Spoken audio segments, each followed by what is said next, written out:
Welcome to Business Class. I'm Steve Ekstrom from Learn Tourism, a nonprofit academy dedicated to advancing the tourism industry through innovative training and sustainable practices. Our mission? To empower travel professionals and communities with the knowledge they need to create meaningful, authentic, and sustainable tourism experiences. Ready to join us on this journey? Visit learntourism.org and start making a difference today.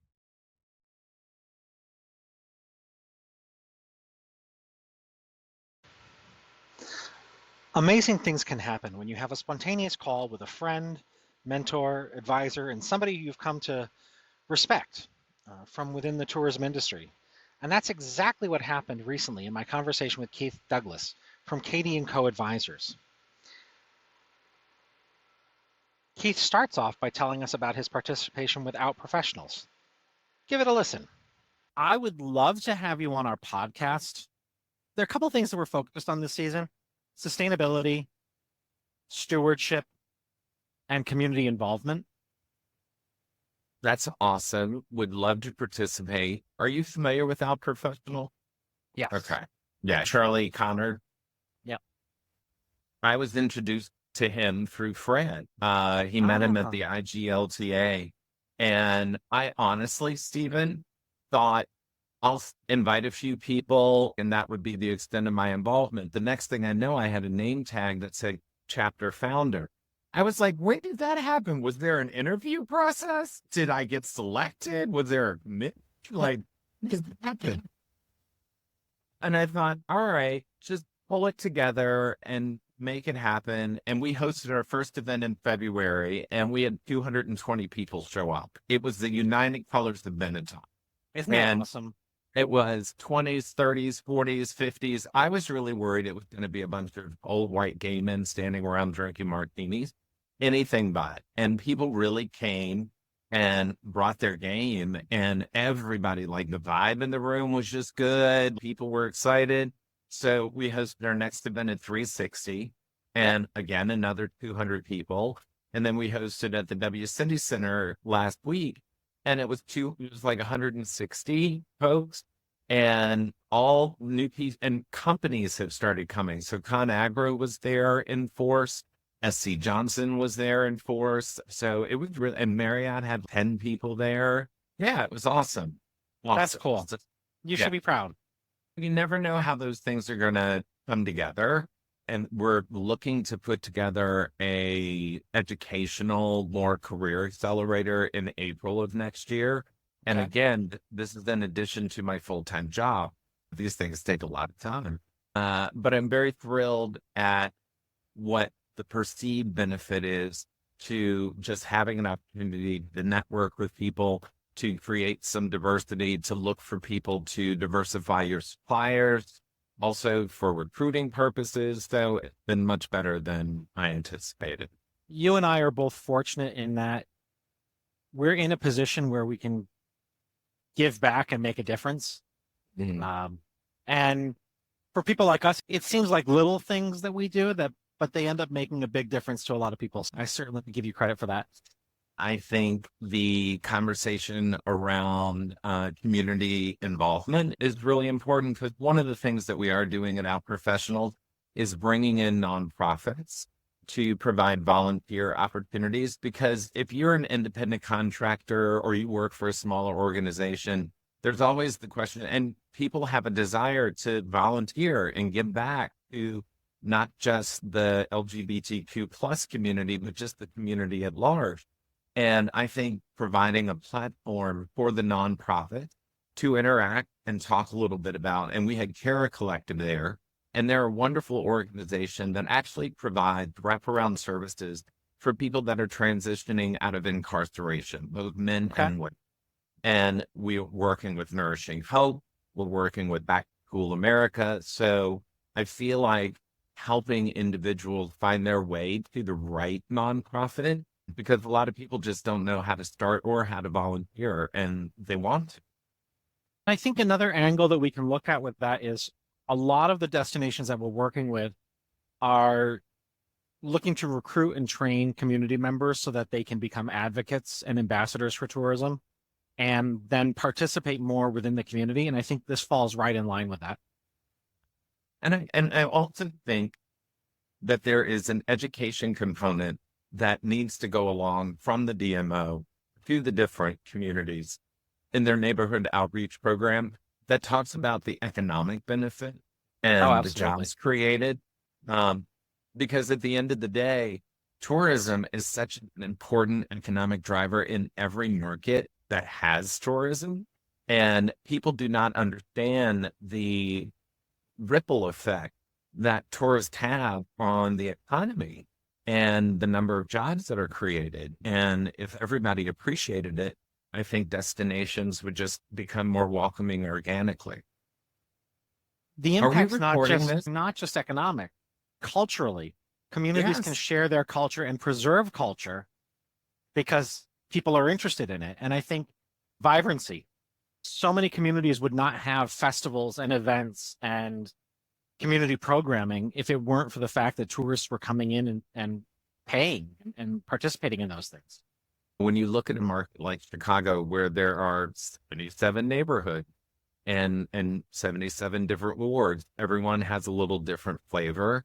And Chicago has done a really good job through their stewardship in kind of telling the story of each of those individual neighborhood and communicating what you can do and just experience the culture of Pilsen. If you're thinking about Mexican, or if you Chinatown, every neighborhood has a little bit something to offer. A great asset in addition to the attractions in the hotel. What do you think is the secret to getting people to volunteer and getting people to participate in these types of programs like Out Professionals, like their DMOs, ambassador programs, or whatnot? Yeah, I feel like the participation is about communication and the benefit to the individual for coming and being there. And the benefit can be personal, it can be for your family, it can be for your community. And I think having a clear set of benefits for the individual in return for their investment of time is probably the biggest thing, and communicating that in a meaningful way. The other thing, life is just busy. And I think making sure that there's a clear, concise message is equally important. And you need to have that. And one of the things that I'm very focused on without professionals, we do not have 5 minutes of speeches. It's a thank you for coming. These are the nonprofits that are joining us this evening. Thank you very much for coming. Please get back to your networking and enjoy yourself. There aren't formal presentations. And I think just providing an opportunity for people to connect in a meaningful way during these events where it's not so programmed is also equally as important. What's something you wish you knew at the start of your career that you learned over time? Brevity. Oh, one word answer. Brevity is key. And listening. I think we need to listen more and talk less. And I also think networking and relationships serve all of us. And it takes time and attention and requires an effort on your part to maintain those relationships. You have to reach out every once in a while, and you don't necessarily always have to have a reason other than just checking in. And I think those are three things. That would be what I wish I knew when I was 21. We use a fairly complex CRM. And if we don't touch base with somebody in a certain period of time, we get prompted. Yeah. And it's as simple as saying, hey, how are you? You're on my mind. Or here's an article that we found about your organization and we thought it was interesting. How are you? And just staying top of mind. I was at an alumni event for Johnson & Wales a few weeks ago. And I think it is your network from high school all the way through your entire professional life. So I went to the reception and I met one of the new deans. He was so delightful. And I said, we'll just stay in touch. I'll connect with you on LinkedIn. His immediate response was, I'm not looking for a job. I'm not on LinkedIn. And I said, I'll tell you, you're missing a really important tool to stay connected with both your students as well as the faculty, and also just stay informed about companies that are of interest to you. And he was just like, I never really thought about LinkedIn. I said, it's a news source. Every major company and corporation and every person in your network is posting something if there is some change or event or program that they want to talk about. And it's a great source of information, and you should sign up for LinkedIn. And yeah, and I think having a focused effort on that networking piece and using tools like LinkedIn is an important part of our professional development. You can't underscore it.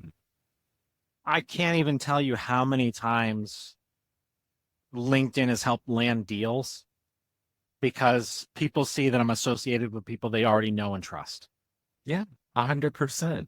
And I do use LinkedIn to keep up with information that's happening with companies and corporations and associations that I'm interested in. And everyone with a responsible marketing strategy is posting to LinkedIn. So I think that's an important tool. How would you want the people who've worked with you to describe you? Oh, that's a great question. I think thoughtful and motivating and considerate. And what has been your best day at work? Stephen, I've been so lucky. I feel like so many of my positions was whether it was the general manager at the House of Blues Hotel or the managing director at Rockefeller Center or the role at One World Observatory. I have been so fortunate professionally. There have been a lot of, oh my goodness, is this my world kind of moment. Um, Tree lighting at Rockefeller Center was always a highlight, but I think World Pride and the celebration that we did at One World Observatory was another. But then there were special moments like when I was at Top of the Rank and we had a gentleman show up who was an Army veteran and he had tried to visit Top of the Rock in 1965 and it was a rain day and he received a paper rain check to come back to Top of the Rock that he had kept in his wallet since 1965. Wow. He read about the opening of Top of the Rock in the newspaper in his hometown, and he and his wife reached out and asked if they could cash in their rain check. And this was in 2006. You are more than welcome to come back. And the gentleman and his wife were absolutely thrilled. We gave them a guided tour. So I think any of the moments where you have an opportunity to create a lifetime memory for someone working in the hospitality and the travel and tourism business, you have an opportunity to do that every day. And I think you need to seize it. It would be impossible for me. I'll tell you one of those lifetime memories that you give to somebody. I was getting off the subway on 8th Avenue and 42nd Street, and I was watching these two older women struggle to swipe their Metro card and get through the turnstile. So I was in a bit of a rush, but I slowed down just long enough to say, swipe it like you're punching somebody. And of course, she swiped her Metro card and whoop, she just went through. And I could hear these two Irish women cackling in the background as I continued to walk out of the train. And I envisioned them telling this story in a pub. And Maya Angelou actually had a beautiful quote, and people will forget what you say, people will forget your name, but they will always remember how you made them feel. And I think that is such an important component in hospitality and travel and tourism is like, how do you make the guest feel? And that's what they're going to remember, regardless of all the other things that happen. What inspired you to go and study at J&W and take up hospitality and get into tourism? My friends like to say that I've always waited on people. I've waited on people my entire life, and I get a great deal of joy from that. At Johnson & Wales, one of the points of differentiation for J&W for me, when I was looking at hospitality programs, Cornell, UNLV, and Johnson & Wales were the three prime candidates at that time. And Johnson & Wales in Providence, Rhode Island, was the perfect size city for a young person coming from a small town in Virginia that I was. And Providence was an awesome town because it had RISD, Brown University, Johnson & Wales, and it felt like a big college town in the middle of the city. And that was really what kind of drove my decision to go to Johnson & Wales. I also really appreciated their culinary program. Culinary was super hard for me and I barely got through, but I think it is just important to know what you're not good at. And working in a professional kitchen is not my jam. It's hard, Stephen. I was just like, no, I need to do front of the house. And the culinary was a great benefit because I knew how difficult that job was and what role, and it made me appreciate it when I was a hotel general manager or director of sales and marketing. You have an appreciation for what's happening back there to make all that magic in the front of the house. What is something you're looking to learn this year? We all have an opportunity to learn something new every day, whether it's a new word, whether it's a new destination, whether it's a new type of food. For me, I just get a kick out of learning something from my friends, my family, and you can't be afraid of it. Approach it with a willingness to learn, and it's an adventure. Yeah. Yeah. What would you like to ask me that you haven't asked me before? And we've known each other for a long time. I continue to be impressed with how you have seized on this new chapter and embraced all the things that are happening with the Academy. I'm just curious, what motivates you to continue to do all the great things that you continue to do? Like you, I'm a nerd. I love to learn. And another great Maya Angelou quote is do the best you can until you know better. Then when you know better, do better. And it goes back almost 10 years now. And attending education programs and webinars that you could go mow your lawn while they're playing in the background and the same speakers at trade shows. And like, there's got to be a better way to do this.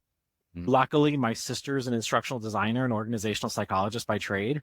We spent 4 or 5 years testing out different methods and technologies and strategies to get to the point where we had something we could bring to market. Coincidentally, COVID happened and my other work dried up overnight. This back burner project seemed pretty interesting. So why not?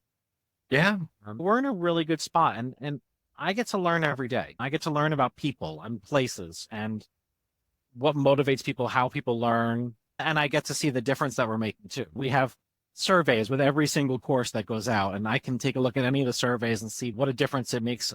And that's really rewarding. I think the work is awesome. So congratulations. Thank you. I appreciate that. So what's next for Keith?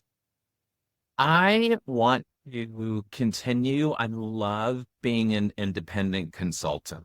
It gives me the flexibility to work with amazing human beings that want to do the right thing for either the community or the planet, and interesting projects that continue to challenge me and push me out of my comfort zone.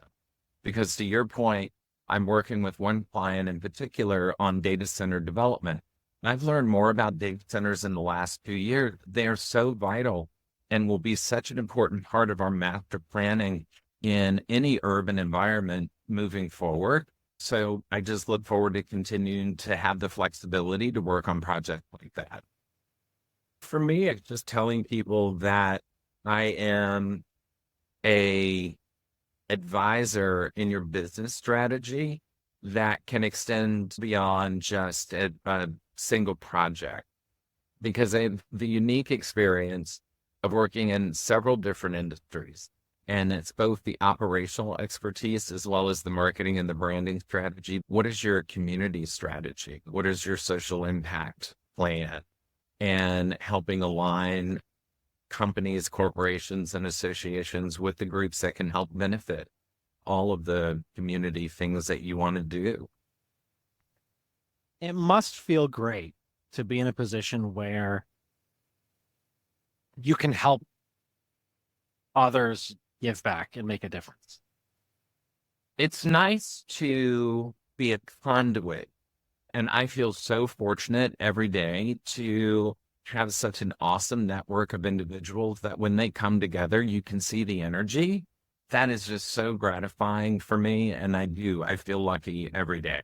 It has been a lifetime of connecting, networking, maintaining those relationships, and making the investment of my time to learn about what the different community organizations are, what the nonprofits are, what the benefit to the community is, and helping align the right individuals with the right project. If folks want to learn more about you and your work, how would they go about doing so?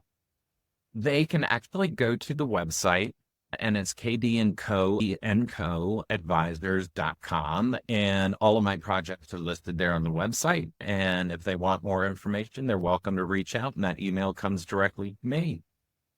That's fantastic.